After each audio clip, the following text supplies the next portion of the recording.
तू जिंदा है तो कविता का मुख्य संदेश क्या है?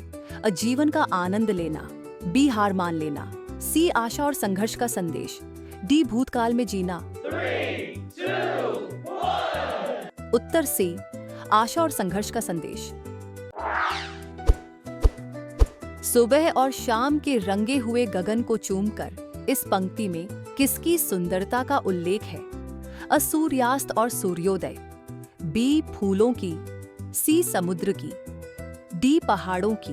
3, 2, 1. उत्तर ए सूर्यास्त और सूर्योदय।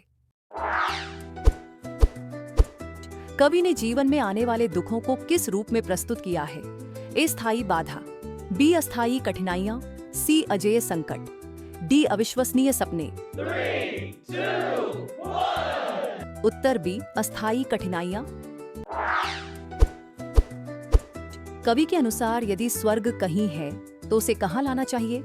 ए आकाश में, बी धरती पर, सी समुद्र में, डी आत्मा में। 3, 2, 1. उत्तर बी धरती पर। हमारे कारवां को मंजिलों का इंतजार है। इस पंक्ति में कारवां का अर्थ क्या है? ए अकेला व्यक्ति, बी एक समूह या समाज, सी कोई वस्तु, डी कोई विशेष स्थान। 3, 2, 1. उत्तर बी एक समूह या समाज। हजार भेष धर के आई मौत तेरे द्वार पर से क्या अभिप्राय है?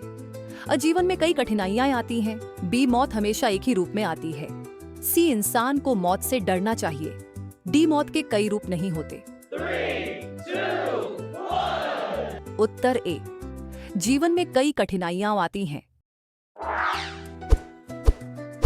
नई सुबह के संग सदा तुझे मिली नई उम्र पंक्ति का अर्थ क्या है?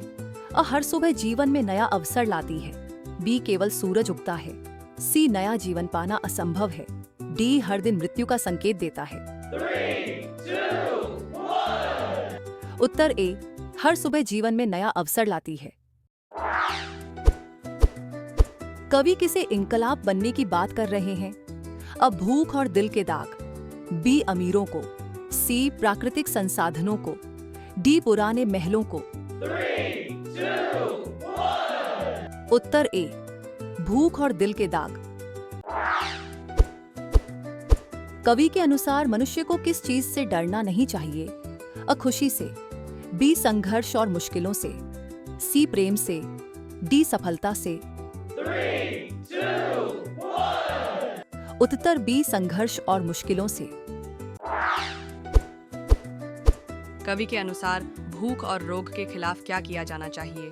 ए उन्हें सहन करना चाहिए, बी उनसे बचना चाहिए, सी उनके खिलाफ संघर्ष करना चाहिए, डी उन्हें भाग्य मान लेना चाहिए। 3, 2, 1. उत्तर है सी उनके खिलाफ संघर्ष करना चाहिए।